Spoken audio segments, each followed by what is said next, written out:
దీన్నే ప్రొఫెషనల్ గా రియాక్ట్ అవ్వడం అంటారు.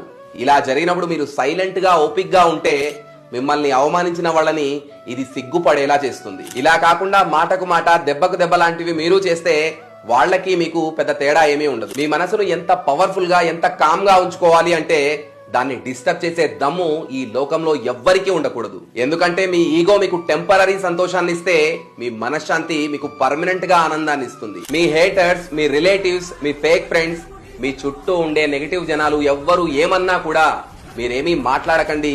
జస్ట్ నవ్వుతూ వాటిని స్వీకరించండి. ఎందుకంటే మీరు మాటలతో కొట్టే దెబ్బ కంటే మీరు కామ్ గా ఉండి మీ సక్సెస్ తో కొట్టే దెబ్బే వాళ్లకు చాలా గట్టిగా తగులుతుంది.